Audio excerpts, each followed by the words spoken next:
Padre huérfano, buenas tardes. Yo quiero hacerle como una pregunta, pero creo que en realidad son varias en el tema que le voy a tocar. Acabo de escuchar la propuesta, lo de la mujer, lo de las guarderías nocturnas, que me parece excelente. Yo tengo incluso una visión hacia allá también, hacia la parte de eso, como ese cuidado de día. Digo, esos padres que necesitan ese espacio, entonces me siento muy identificada con esa propuesta que usted tiene. Más porque, como usted lo dice, yo también lo viví.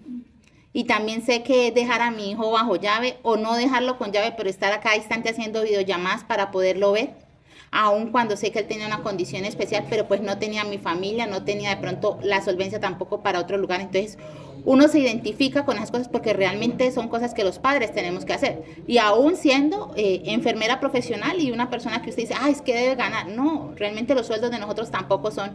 Y como usted acaba de decir, padre, mucha gente del área de la salud tiene cantidad de conflictos alrededor, pero sin embargo así va a trabajar, va a presentar su turno, pero nadie dice nada sobre ese aspecto. Entonces es muy importante la parte de salud mental que usted habla sobre el cuidador de estas personas que también están en clínica, ¿no?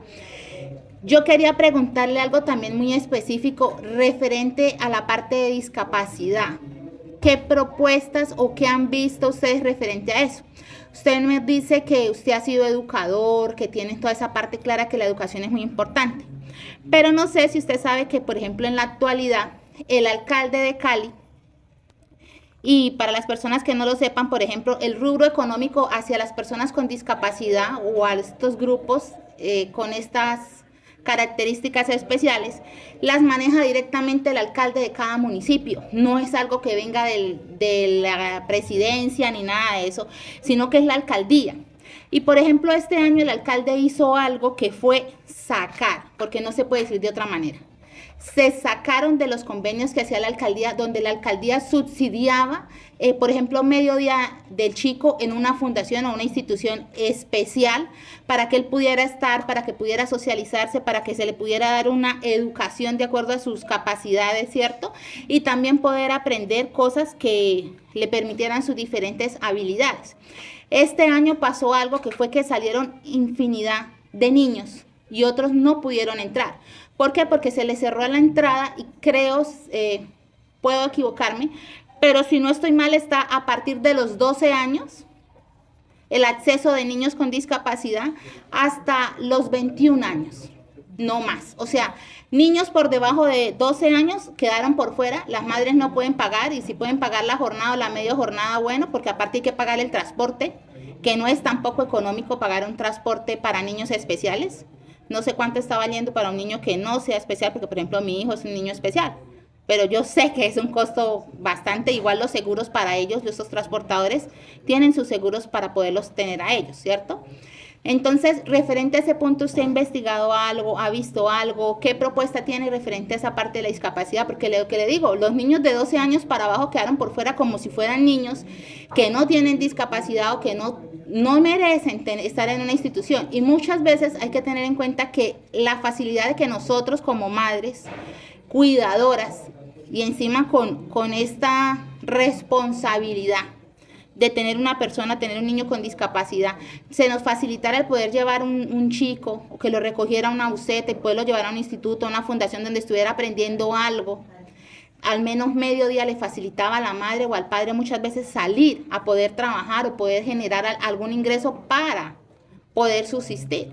En este momento eso no existe. Y es como si después de los 21 años, entonces el chico no tiene la capacidad de aprender, no puede tal vez aprender, y aparte de eso está con la problemática de que el padre, ¿qué va a hacer en su casa ahora con su hijo? ¿Sí? También, ¿qué he visto yo? Yo he visto que la alcaldía muchas veces habla de las tarjetas del mío.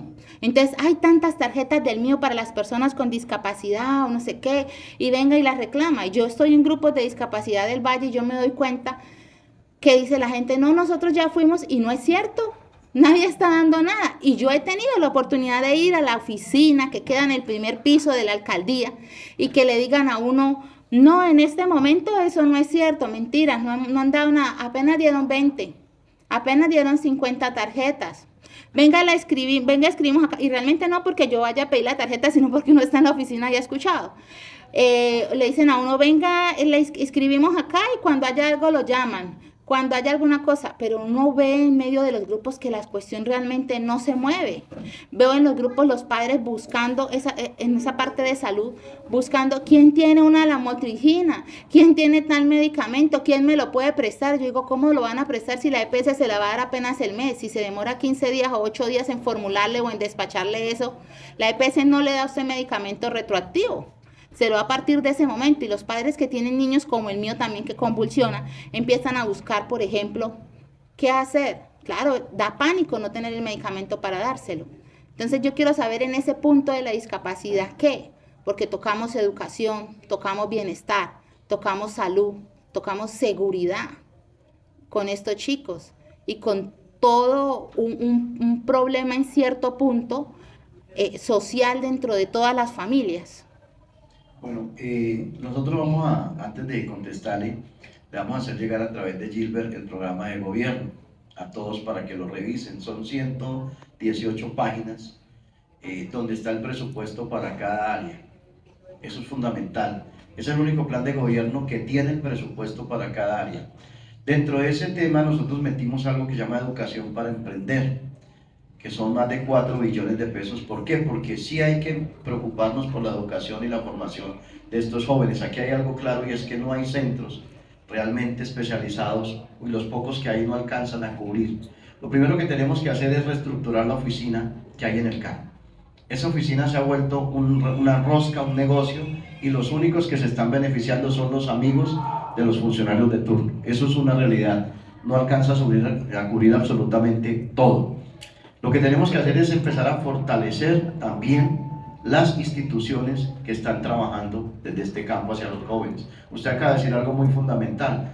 Hay una situación que se está presentando mucho, y es que los padres, o algunos de los padres de familia, las madres que están a cargo de sus hijos, ya no encuentran qué hacer. Cuando digo no encuentran qué hacer con ellos, es decir, no tienen la respuesta de la institución frente a la problemática. Nosotros tenemos que darle esa respuesta a ellos. Pero también tenemos que empezar a preparar, y esa es la discusión que hay, porque hay dos discusiones sobre el tema, y es que los docentes en Santiago de Cali tienen que comenzar a prepararse y tener la capacidad de una otra forma de brindar la educación a los niños en situación de movilidad reducida o en situación especial o con discapacidad.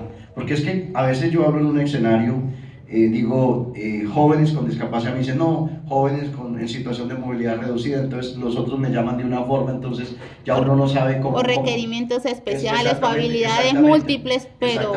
Exactamente. Entonces lo que tenemos que hacer también es empezar a preparar a los docentes, porque hay una discusión que ellos dicen, ¿por qué a nuestros hijos nos los tienen que excluir a centros especializados cuando ellos deben de estar en el aula de clase, a pesar de que no tengan de pronto la misma capacidad del estudiante, pero estar incluidos allí, dentro del aula de clase, es decir, compartiendo con los demás niños, y el docente debe tener la capacidad de poder abordar ese tipo de enseñanza, porque en algunos escenarios se está dando la discusión, pero ¿por qué a mi hijo me lo quieren mandar a un sitio distinto y por qué no en el salón de clase como los demás? Hay esas dos discusiones. Entonces lo que nosotros proponemos es, primero, reestructurar la oficina que hay en el CAN. Segundo, fortalecer las instituciones que hay y garantizar el transporte que requieran las personas en esta situación. Y tercero, hay que abrir nuevos centros con docentes especializados, ojalá que vengan del sector público y que entiendan y aprendan a tratar la problemática, porque no todos los docentes tienen la capacidad de hacerlo, tristemente. Yo, cuando fui profesor del Ricardo Nieto, tenía un estudiante y él no tenía la capacidad de los demás, entonces todos los docentes lo querían como aislarlo. En el caso mío, cuando yo llegué a mi curso, yo le traté de brindar la mejor atención, pero sobre todo la educación como se la estaba brindando a todos, y descubrí que él sí tenía una pequeña demora en el aprendizaje, pero más que esa pequeña demora, lo que tenía era docentes que no veían las capacidades que tenían el estudiante, porque trataban de exigirle igual que todos los estudiantes, cuando él tenía otras capacidades especiales. Y cuando digo, él era poco malo para la filosofía, pero lo que eran los números era bueno. Entonces yo empecé a centrarlo por esa línea desde las matemáticas, aún sabiendo que tenía cierta situación. Entonces el compromiso de nosotros es ese, realmente, el fortalecer las instituciones, reorganizar la oficina que hay en el CAN realmente, porque ahí no está funcionando. Yo he tenido la oportunidad de reunirme con varios líderes de personas en situación de discapacidad. Ya nos entregaron una propuesta que incluye el transporte, que incluye lo del tema de las tarjetas del mío, es cierto. Mucha gente va a reclamar las que incluyen, inclusive hay gente que necesita las sillas de ruedas y no las tiene, hay gente que necesita la atención primaria y no se la dan. Entonces, una de las propuestas que ellos nos hacen también es tener una persona exclusivamente como defensor, digámoslo, del paciente, digámoslo así, pero para las personas y para los niños y los jóvenes en situación de discapacidad o especial. Padre, y por ejemplo, con eso que hizo el alcalde este año, específicamente de excluir y sacar los niños. Hay que retomarlo en la próxima, incluirlos. Yo quisiera como darle también una ampliación al tema. Hay algo que se ha registrado en la administración actual, y es que muchas personas que están en situación de discapacidad, que deberían estar ocupando los cupos laborales que se dieron desde la administración, no lo están haciendo. ¿Por qué? Como dice el padre, hay que entrar a reestructurar esa oficina porque muchas personas que no están en situación de discapacidad accedieron a esos cupos, les dieron un certificado de discapacidad cuando no son discapacitados, perdón la expresión. Es decir, hay un tema de corrupción muy grande al interior. Entonces, a nosotros nos toca, al padre, siendo alcalde, le va a tocar entrar a revisar toda esa temática porque hay personas que están ocupando el espacio de los que sí de verdad deberían estar allá y que están en una situación de discapacidad. Ese es un punto. Lamentablemente, la oficina tiene problemas de corrupción graves. Hay que entrar a revisar la caracterización que hicieron desde la administración de las personas en situación de discapacidad y que están recibiendo beneficios. El tema de las tarjetas del mío, totalmente de acuerdo. Hay que entrar a revisar a quiénes les están entregando esto, porque se las están entregando es a los amigos de los amigos. Y estas denuncias se las digo con plena certeza, porque a través del noticiero las hemos recibido por parte de personas que están en situación de discapacidad. Y lo otro es que hay que entrar a hacer una revisión, porque se ha enfocado, no solamente en Cali, sino en muchas partes del país, se han enfocado todos los programas para personas en situación de discapacidad, pero para las personas que tienen discapacidad de movilidad. Y resulta que es que las personas con movilidad reducida no son los únicos que están en la ciudad. Tenemos personas con discapacidad visual, para ellos hay muy pocos programas. Las personas con discapacidad cognitiva, hay muy pocos programas para ellos. El tema de las fundaciones, nosotros fuimos quienes hicimos la denuncia, desde Hoy Noticias hicimos la denuncia del contrato, y fue cuando las mamás y los papás se fueron para el CAL, se fueron a protestar y todo. Cuando yo hice la entrevista con el secretario, con Darwin Lenis, él dijo, es mentira lo que están diciendo, es falso, nosotros ya pagamos. Y yo tenía ahí a la directora y le dije, secretario, ¿usted me está diciendo que ellas son unas mentirosas? Sí, le dije, aquí se la tengo, dígale que es mentirosa. Se retiró de la entrevista, canceló la entrevista, llamó a la directora del Tobías Emanuel, si no estoy mal, y dijo, véngase ya para el CAN. Y fue cuando ese día les ampliaron el contrato, pero que se lo dejaron apenas hasta, creo que hasta este mes. Hasta noviembre. Hasta noviembre, y hay que esperar a ver qué pasa. Exacto, esa es una problemática de cada vez que hay que refirmar el contrato. Son un mes, 15 días por fuera y no se sabe, o meses que no les pagan a las fundaciones, y las fundaciones no saben si les pueden dar la lonchera o no la lonchera a los niños porque no se sabe si pueden. Y uno entiende que muchas fundaciones, por ejemplo, mi hijo está en Azopani, que yo digo, para mí es la mejor fundación que hay acá en el Valle, porque he conocido varias, y la calidez humana y eso, yo me le quito el sombrero a doña Ocaris, que incluso este año es la mujer del Valle, Cafán. Y ese es el tema que desde la alcaldía... Pero uno dice, ¿cómo trabajan con las uñas estas madres por un compromiso que tienen social? Perdón, pido la palabra con respecto al tema. En concreto, a la compañera, le doy la palabra al compañero. Hay algo claro, y es que hay que incluir a todos en ese programa, que hay que mirar desde la empresa privada como desde la responsabilidad social y empresarial nos lo fortalecen, porque hay que hacerlo también. Una de las propuestas que nosotros tenemos para fortalecer programas en Cali es en Bogotá una oficina de formulación de proyectos solo para traer recursos a la ciudad de orden nacional y de orden internacional. Pero lo que usted dice es cierto, por eso nosotros proponemos que los contratos que se hagan con las fundaciones y organizaciones, al igual que los de prestación de servicios a los trabajadores, sean a un año. ¿Para qué? Para garantizar la continuidad de los programas y que no tengamos que pasar por lo que se está pasando y se espere 1, 2 o 3 meses a ver si le renuevan. Mientras los padres vamos al CAN a pelear, porque no ha habido eso no tiene que ser así realmente. Pero la propuesta que nosotros hacemos es, si Dios y ustedes nos permiten llegar a la alcaldía, es que esos programas tienen que ser continuos 1 año, y la inclusión desde la infancia, porque no podemos dejarle al padre todo el cuidado cuando ellos tienen opciones muchas veces laborales para poder llevar el alimento a los hogares. Buenas tardes, mi nombre es Glauco Ruiz Taylor. Quiero hablar con respecto al tema de la inclusión. cuando uno lee las leyes, decretos con respecto a la inclusión, pues uno ve que la ley está. La situación es cuando se va a ejecutar lo que está escrito en la ley. Muchas veces las personas dicen, no, el niño tiene que estar en el salón de clase con los demás, porque eso es inclusión. Pero cuando usted como docente tiene al niño allí con otros 40 más, usted se da cuenta que esa inclusión no existe. Porque es que los institutos, por ejemplo, de ciegos y sordos hacían muy bien su trabajo. Pero yo estoy casi seguro, y no es una probabilidad de equivocarme, de que cuando se anulan por temas políticos las inversiones en este tipo de institutos, es mera corrupción y es una excusa. Los estudiantes con ciertas discapacidades, habilidades diversas le llaman algunos, sí deben estar en un momento determinado ellos en su contexto. Puede ser dentro de la misma institución de los otros estudiantes regulares, llamémosle así, pero deben de tener su propio espacio. De lo contrario es una falacia. ¿Sí? A la gente se le ha vendido la idea, no es que tienen que estar allí. Yo me identifico, soy docente y tuve una estudiante con discapacidad visual. Yo estudié para enseñar matemáticas con estudiantes regulares. Y para enseñarle a una persona con discapacidad visual, usted debe estudiar su carrera, enseñanza de matemáticas Y le voy a dar un ejemplo.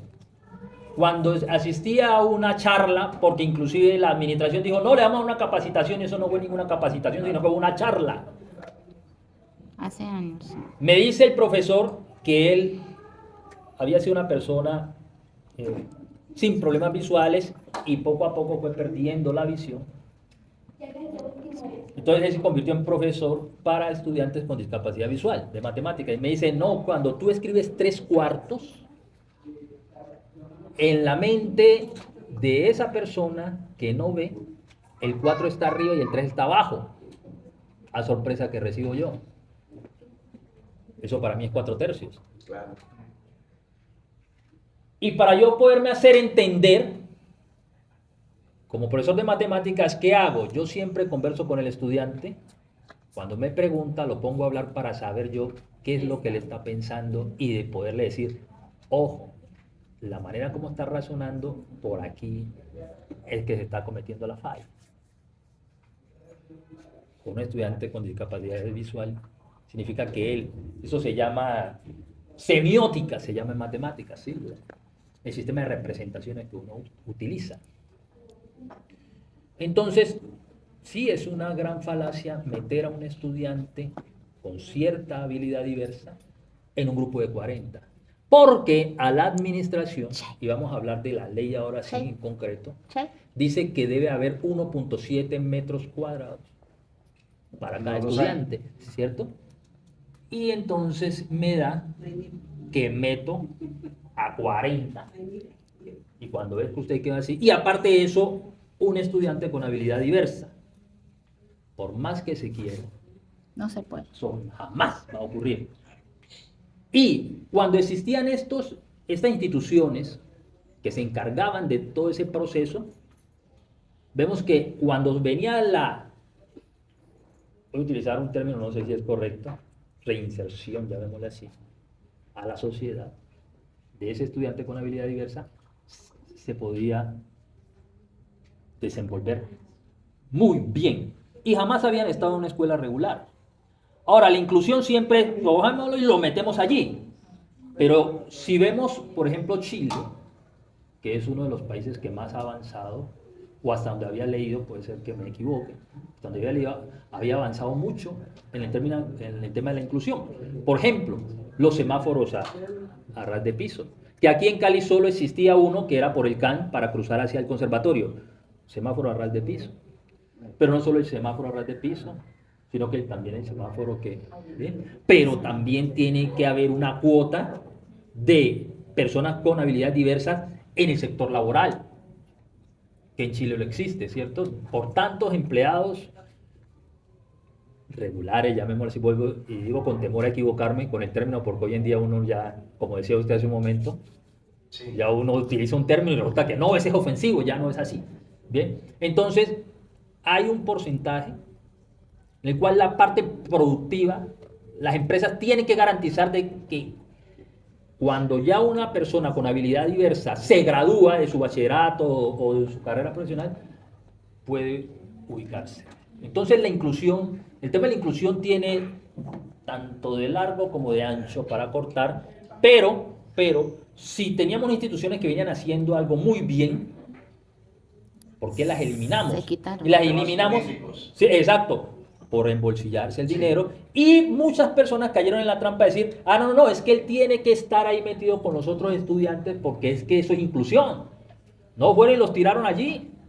Y sin ánimos de defender pues al docente, no, un docente, primero, no estudió para eso.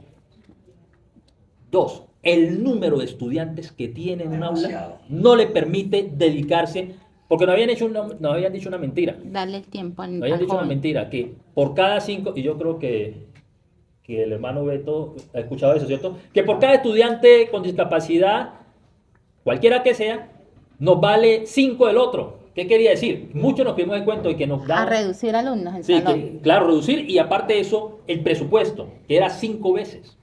Entonces sí, yo les pediría que el tema de la inclusión, el tema de la inclusión hay que mirarlo, ¿sí? Con lupa y no tanto es, metemos el estudiante allí, que esté con los demás y ya. No, De hecho- hay... Gracias. De hecho, gracias. De hecho, una de las propuestas, alguna vez que yo sostuve en una discusión entre docentes, yo les decía, Colombia ya tiene que pensar en una carrera precisamente para docentes especializados en el tema de las personas, de los estudiantes, en cuestión de discapacidad o de aprendizaje. Ya es hora de ir pensando en eso. Pero cuando uno habla de, póngale cuidado lo que son los escenarios, cuando uno habla de fortalecer y crear nuevas instituciones, ¿cierto? Fortalecerlos económicamente y sobre todo habilitarle más espacios. Yo uno de los pensados míos es varios espacios que tiene la SAE que son muy buenos, poderlos colocar al servicio precisamente de estas instituciones y ayudarlos a ampliar. Pero cuando uno habla este debate, otro sector dice, no, eso es exclusión de los niños que no vayan a las instituciones. Entonces hay como esa discusión que se genera. Pero sí hay algo claro, por ejemplo, y es que si nosotros en ocasiones no tenemos calidad de educación para el estudiante, lo que usted decía de los espacios, y ha ocurrido en algunos colegios que el estudiante escribe con la izquierda y no hay pupitres para estudiantes que escriben con la izquierda. O sea, apartamos de eso. Entonces yo pienso que el tema de la calidad de la educación, nosotros sí tenemos un gran compromiso, por eso dejamos más de 4 billones de pesos para eso. Queremos realmente una educación de calidad. Y ese tema, por ejemplo, de la cobertura también tenemos que revisarlo. Aquí en Cali hay sitios que eran talleres de mecánica de moto, hoy en día funcionan colegios y uno dice, ¿cuál es el espacio para que el niño juegue, por ejemplo? ¿Cuál es el espacio de recreación? O sea, es decir, se nos volvió la educación, la verdad, yo por eso siempre cuestiono a la gente cuando le digo, es inadmisible que un padre mande a un hijo allá a un sitio donde era antes un garaje de motos y que hoy en día es un colegio. Es inadmisible que acepte esa educación para su hijo. Dos opciones, o se quiere deshacer del muchacho de la casa, o realmente le importa 5 la educación del hijo, porque eso tiene que ser de calidad, es que es lo más importante para transformar una sociedad, es como el papel del docente. A mí me gusta aplicar mucho el método cuando estudiaba, o aún en mi trabajo comunitario de María Montessori, y me gusta mucho la educación popular de Pablo Freire. Para mí es uno de los mejores métodos que hay, así algunos digan que es ambiguo, para mí no, porque es de una otra manera que todo el sector o la sociedad o el espacio, el entorno se interese en sí mismo, se interese en el estudiante, se interese en el docente. Ese es el otro tema para finalizarle. Dentro de la propuesta de Cuidando al Cuidador, la aplicamos también y la dejamos incluida para el personal de docentes, que es el que recibe toda la problemática de la comunidad, porque papá y mamá creen que el que tiene que sacar adelante en principios y valores, es decir, el papá adoptivo es el docente, y a veces lo que hace el niño o el joven es culpa del colegio. No, no es culpa del colegio, es culpa de nosotros a veces como sociedad. Entonces yo les agradezco por este espacio.